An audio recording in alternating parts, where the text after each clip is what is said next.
I would like to welcome to you all our Aryan International School online teaching classes. Today is 25th June 2020. Today is Thursday. Today I am going to take this session for class 5th to 8. Okay? So last year we had saw the kinds of adverb. सो हमने last period में कल के period में हमने तीन जो kinds of adverb है वो हमने सीखे थे। तो आज रिमेनिंग 4, 5, 6 एंड 7 जो रिमेनिंग हमारे 4 एडवर्ब है वो 4 एडवर्ब आज हम सीखने वाले हैं। ओके, सो 4 नंबर का जो एडवर्ब का प्रकार है, एडवर्ब का काइंड है, वो है adverb of manner. Adverb of manner. So how to identify the adverb of manner? See here which shows how, on, in what manner. Which word shows how?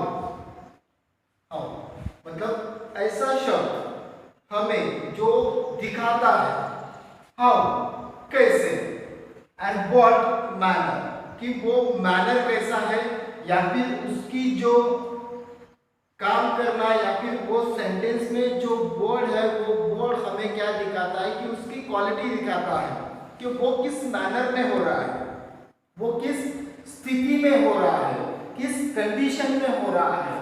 जो वर्ड हमें वो कंडीशन या फिर वो स्थिति या फिर वो मैनर दिखाता है, वो वर्ड को एडवर्ब ऑफ मैनर कहा जाता है। जैसे कि नीचे देखो सेंटेंसेस दिए हैं, ही रीड्स क्लियरली। अब देखो ही रीड्स, वह पढ़ रहा है, वह पढ़ रहा है, ही रीड्स। लेकिन आगे कौन सा वर्ड है? क्लियरली, मतलब वो क्लियरली, अचूक, या फिर जिससे वो सुनाई दे, ऐसा क्लियरली वो रीड कर रहा है। सो क्लियरली ये वर्ड हमें क्या कर रहा है? शो कर रहा है कि हाउ एंड व्हाट मैनर, कि जो क्रिया या फिर जो काम यहाँ पर हो रहा है वो किस मैनर में हो रहा है, तो वो क्लियरली मैनर में हो रहा है। So clearly is the adverb of manner. Next, Preeti works hard. Preeti works, Preeti काम करती है, प्रीति काम कर रही है, बट प्रीति वर्क्स हार्ड। तो हार्ड ये वर्ड हमें क्या शो कर रहा है? How the thing is going on, in which manner and how manner, कि वो कौन से मैनर में, कौन सी परिस्थिति में वो काम चल रहा है। तो हार्ड मतलब बहुत मेहनत कर रही है, प्रीति वर्क्स हार्ड, बहुत मेहनत कर रही है, बहुत मेहनत का काम वो कर रही है। सो हार्ड वर्ड हमें ये शो कर रहा है। So hard word is adverb of manner.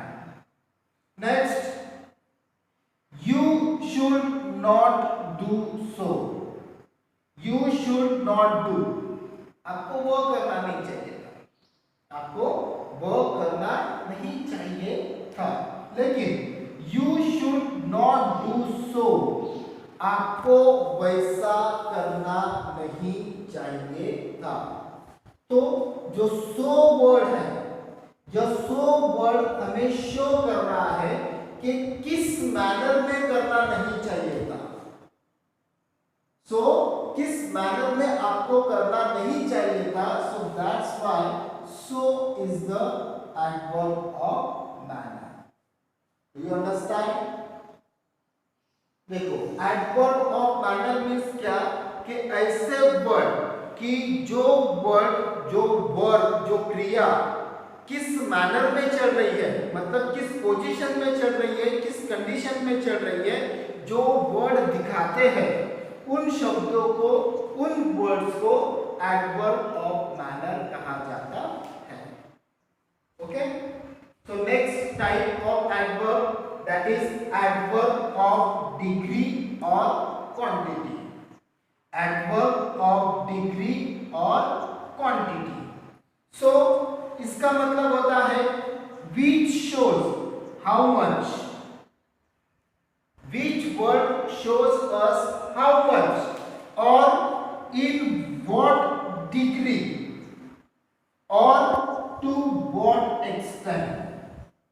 मतलब कि ऐसे वर्ड जो हाउ मच कितनी मात्रा में, डिग्री कितनी मात्रा में, और एक्सटेंट मतलब कितना पर्याप्त या फिर कितनी मात्रा उस वर्ड में है, या फिर ऐसे वर्ड सेंटेंस में जो किसी की मात्रा बताते हैं या फिर किसी चीज की वो डिग्री और एक्सटेंट वो कितना है, कितना परसेंटेज वो एक्सटेंट है, जो वर्ड दिखाते हैं उन वर्ड्स को एडवर्ब ऑफ डिग्री और क्वांटिटी कहा जाता है।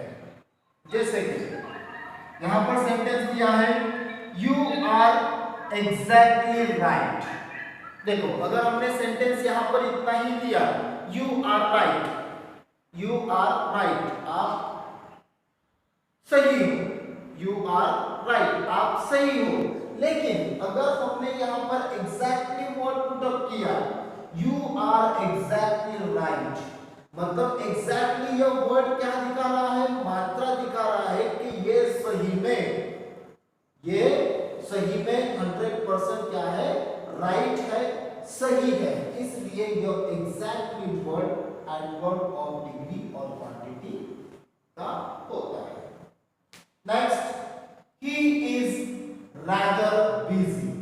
अब अगर हमने रादर को निकाल लिया और यहां पर सिर्फ इतना कहा he is busy, वो बिजी है, उसको फुर्सत नहीं है, वो एकदम बिजी है।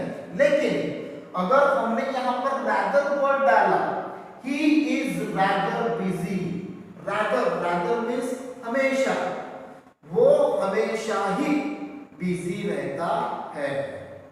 So rather word show us the degree or extent about his work, extent about his busy. So that's why rather is the adverb of degree or quantity. Next, he was too careless। अगर हमने ऐसा कहा to निकाल लिया, अगर हमने कहा he was careless, वो बहुत लापरवाह है, वह बहुत लापरवाह है, उसको कोई जरूरत नहीं है, he was careless। पर लेकिन अगर हमने यहाँ पर टू पुट अप किया so he was too careless, too मतलब बहुत ही ज्यादा, he was too careless कि वो बहुत ही ज्यादा लापरवाह है, उसे किसी भी चीज की बिल्कुल भी जरूरत नहीं है। So two words show us the degree of extent. That's why the two word is adverb of degree or quantity. Next, these mangoes are always ripe। मतलब सपोज कुछ मैंगोज वहां पर है और उन मैंगो में से कुछ मैंगो, these मतलब कुछ मैंगोज are always ripe।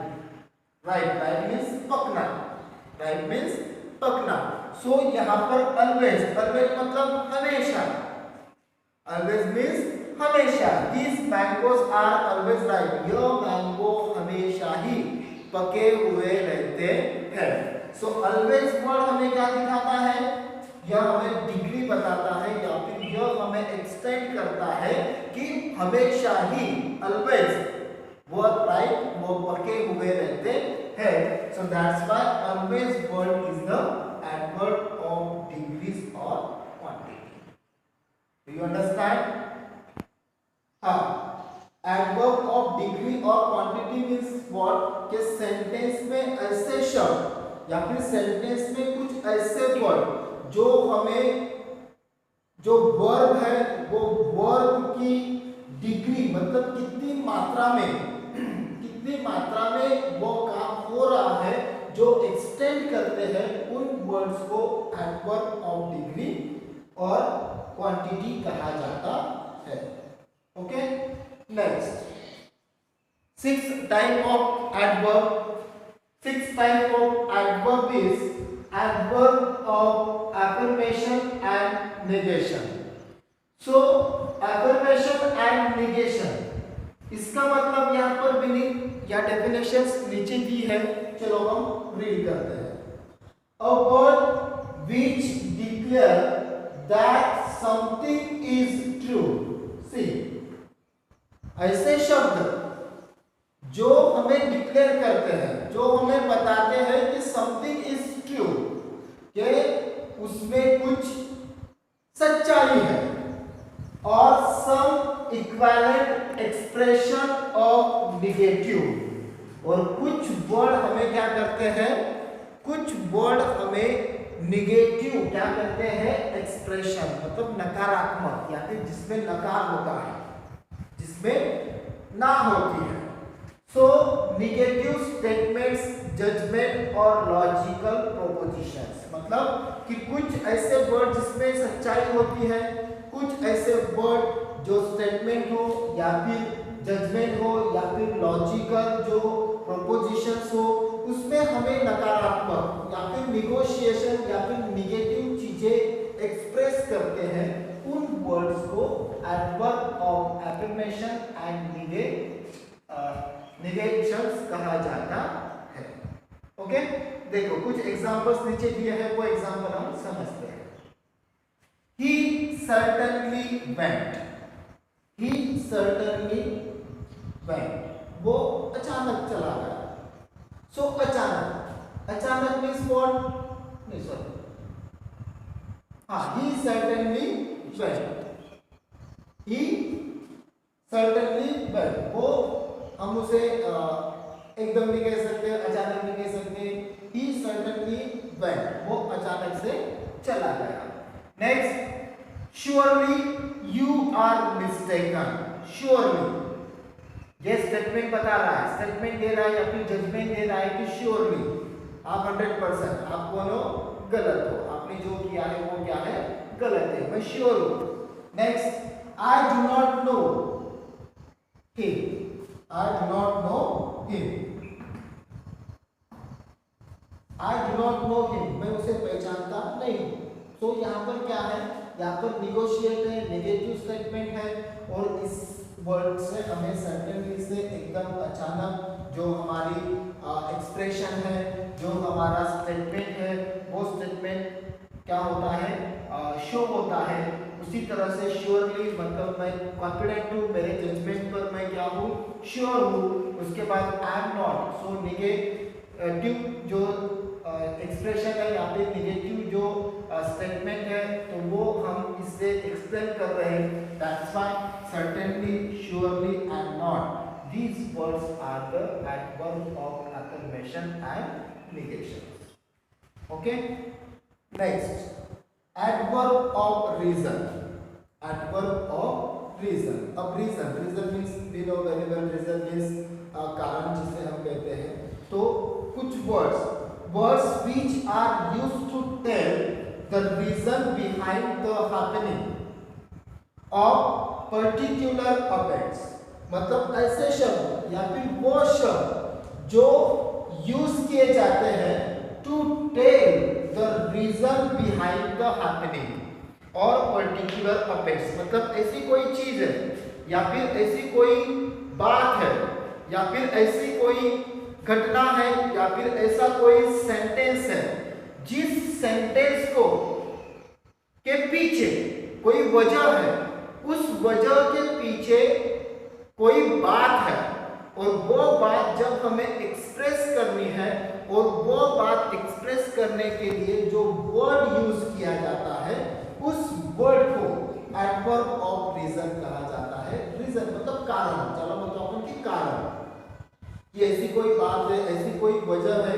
जिस वजह के पीछे कुछ बात है, कुछ वजह है, तो उस वजह को ज्वाइन करने के लिए या फिर एक्सप्लेन करने के लिए या फिर दर्शाने के लिए जिन वर्ड्स का यूज किया जाता है, उन्हें एडवर्ब ऑफ रीजंस कहा जाता है। चलो हम एग्जांपल की मदद से देखेंगे। Suppose the first example is there was no network. देखो there was no network. No network मतलब वहां एक वजह हो गई कि there was no network, वहां पर नेटवर्क नहीं था. Hence I switch off my mobile. उसकी वजह से. तो hence यह वर्ड क्या दिखा रहा है हमें? रीजन बता रहा है कि उसकी वजह से मैंने क्या किया? I switch off my phone. मैंने मेरा फोन क्या कर दिया? स्विच ऑफ कर दिया, बंद कर दिया. So hence word shows us the reason. Hence जो word है ये हमें रीजन बता रहा है. That's why hence word is the adverb of reason. Next, he therefore left school. He therefore left school. He left school. उसने क्या की? स्कूल छोड़ दी. But therefore उसकी वजह से उसने क्या की? स्कूल छोड़ दी. So therefore word shows us reason. That's why therefore is the adverb of reason. Next, I started running. I started running. मैंने दौड़ना शुरू किया. I started running. मैंने दौड़ना शुरू किया. So that उसकी वजह से क्या हुआ? I didn't miss the train. उसकी वजह से मेरी जो ट्रेन छूटने वाली थी या फिर मुझसे जो ट्रेन मिस होने वाली थी वो ट्रेन मिस नहीं हुई. मैंने सही वक्त पर मेरी ट्रेन पकड़ ली. सो यहाँ पर so that जो रीजनिंग बता रहा है, वजह बता रहा है.